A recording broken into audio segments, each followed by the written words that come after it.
Assalamualaikum warahmatullahi wabarakatuh. Kami dari kelompok 3 dari kelas X5C mata kuliah biologi sel yang beranggotakan Sulaiman, Zahira Awalia, Kurniawati Latifah, Helena Dewi Permatasari, dan Diana Bestari Surya akan mempresentasikan mengenai struktur dan fungsi badan mikro. Poin-poin yang akan kami presentasikan yaitu ada struktur dan penyebarannya, komposisi kimia dan permeabilitas badan mikro, dan fungsi badan mikro. Baik, untuk yang pertama mari kita berkenalan dengan badan mikro. Langsung saja untuk gambar yang pertama kami paparkan di mana ini adalah kumpulan organel sel, yaitu ada mitokondria, nukleus, lisosom, dan lain sebagainya. Untuk badan mikro sendiri, posisinya terdapat berdekatan dengan mitokondria dan kloroplas.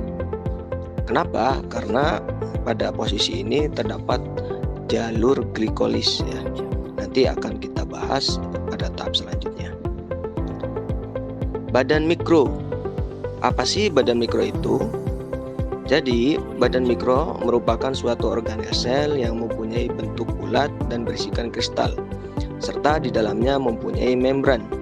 Dalam penyusun badan mikro ini terdiri atas glikosisom dan peroksisom, serta terkandung sangat banyak enzim oksidase dan katalase di dalam kedua tipe badan mikro ini.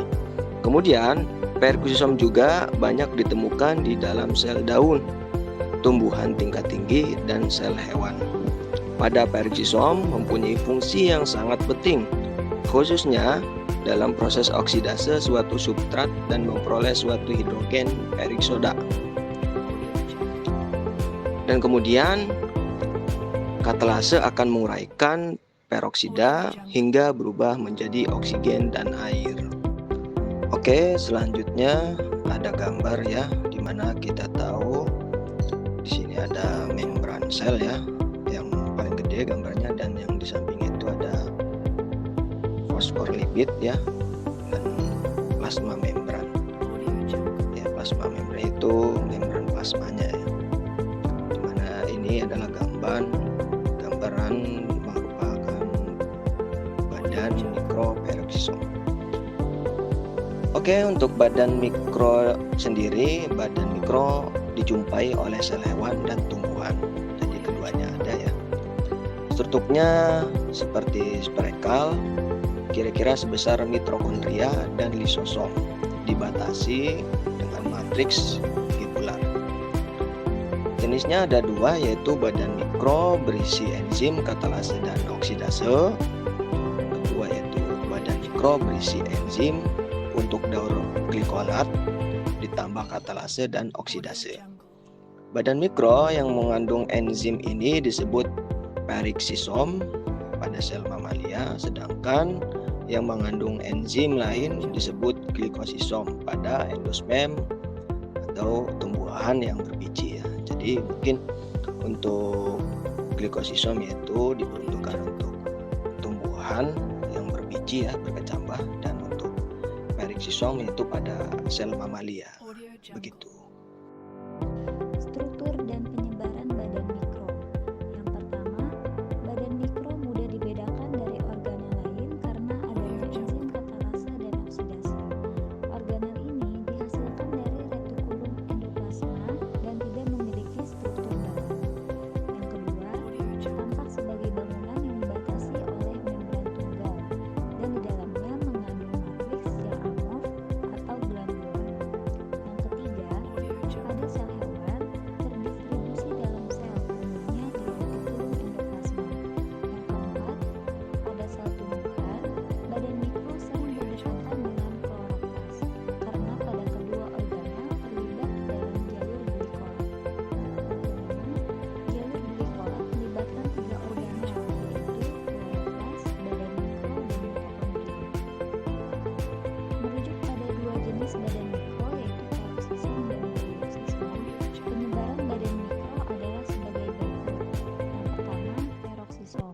Peroksisom adalah organel yang terdapat pada sel hewan, fungi, dan daun tanaman tingkat tinggi.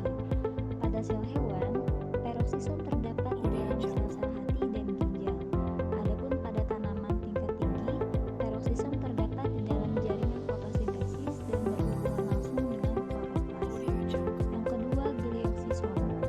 Glioksisom terdapat pada sel tanaman dan umumnya berisi enzim. Glioksisom juga dapat ditemukan pada biji yang sedang berkecambah dalam jumlah yang sangat banyak. Glioksisom berperan dalam metabolisme asam lemak dan dapat terjadinya siklus glioksida.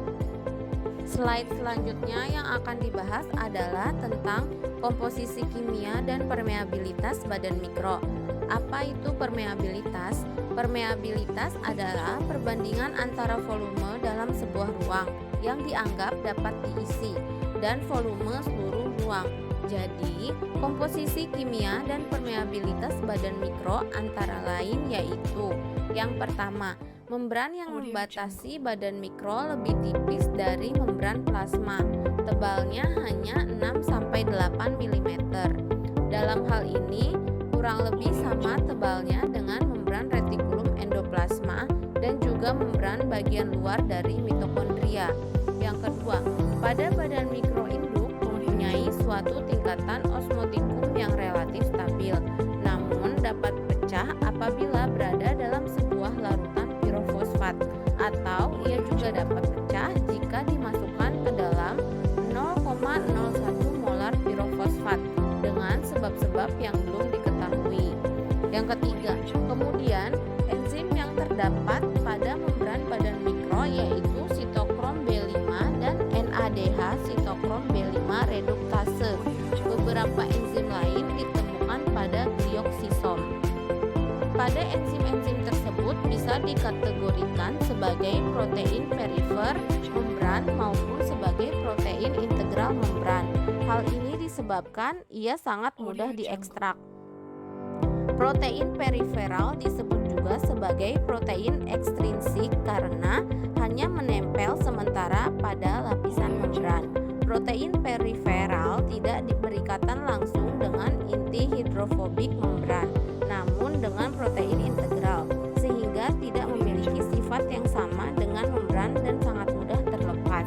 Sifatnya yang dapat menempel pada membran membuat protein perifer berperan penting dalam rantai transport elektron pada pembentukan energi.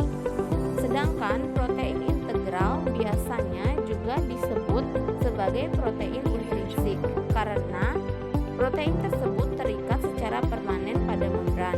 Protein integral menyisip di antara membran sehingga memiliki sifat yang sama dengan membran itu sendiri. Hal ini disebabkan protein integral bersifat hidrofobik atau tidak larut dalam air dan bertindak sebagai reseptor sel. Dilihat dari komposisi lemaknya, membran glioksisom mengandung lebih rendah fosfadil inositol dan kemungkinan fosfatidilserin dan lebih tinggi kandungan lemak yang tidak teridentifikasi. Yang keempat, NADH dan NADPH tidak dapat masuk melalui membran badan mikro. Namun sekarang sudah diketahui bahwa ada reseptor H+ untuk diangkut keluar dari badan mikro. Jadi, pada membran badan mikro terdapat substansi yang dapat menerima H+ dan NADH untuk diangkut keluar dari badan mikro. Di luar badan mikro, H+ diberikan kepada NAD sitosol.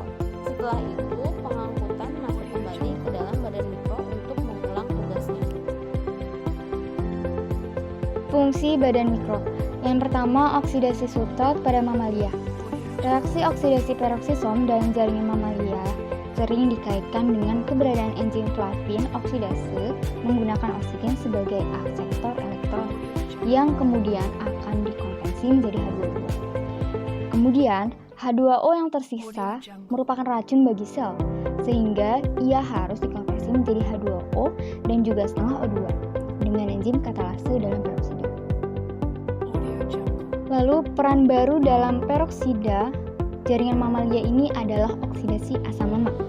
Kalau saja ditentukan sebelumnya bahwa asam lemak itu netral, yaitu gliserotransil, dapat diklasifikasikan sebagai cadangan lemak dalam sitosol. yang nantinya akan dihidrolisis oleh lipase untuk diubah menjadi asam lemak bebas. Lalu, si asam lemak bebas ini kemudian akan diangkut dari pembawah ke mitokondria untuk dioksidasi dan kemudian menghasilkan asetil koenzim A atau asetil-CoA. Namun ternyata peroksisom mampu mengoksidasi palmitoyl-CoA menjadi asetil-CoA. Asetil-CoA diangkut ke mitokondria yang memasuki glycerol. Jika masih ada sitoplasma, maka akan berubah menjadi asam lemak, kemudian menjadi lemak netral. Yang kedua, ada beta oksidasi asam lemak pada endosperm biji tanaman. Tidak ada perbedaan dalam jalur oksidasi beta ini, baik pada peroksida di mamalia maupun pada tanaman yang diperlakukan dengan gliosisol. Lalu, apa arti endosperma? Endosperm itu adalah cadangan makanan dalam biji, yang sebagian besar cadangan makanan ini mengalami obesitas. Sumber energi utama dari endosperm ini adalah karbohidrat. Maka dari itu, lemak tersebut harus dikonversi menjadi karbohidrat yang terjadi pada badan mikro. Yang ketiga yaitu jalur glikolat. Jalur glikolisis sering terlibat dalam peroksida, kemudian dalam mitokondria, kloroplast, dan bahkan sitokin. Karena itu, jalur ini melibatkan kloroplast dan peroksisom. Jalur glikolisis merupakan serangkaian reaksi kimia yang terjadi baik dalam peroksida dan dalam siklus karbon kloroplast.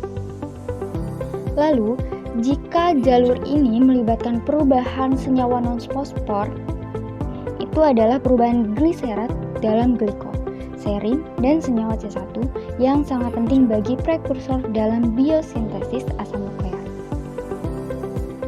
Di kloroplast, fosfogliserat glikolat dibentuk dalam fotosintesis. Glikolat meninggalkan kloroplast ke dalam badan mikro. Di peroksisom, glikolat dioksidasi menghasilkan glioksilat dan membebaskan H2O. Enzim katalase mengubah H2O2 menjadi H2O atau setengah O2. Glikosilat disintesis menjadi asam amino. Sekian presentasi dari kelompok kami. Mohon maaf jika ada kesalahan dalam penyampaian materi. Semoga materi yang kami sampaikan dapat tersampaikan dengan baik dan bermanfaat bagi kita semua. Ditutup dengan ucapan wassalamualaikum warahmatullahi wabarakatuh.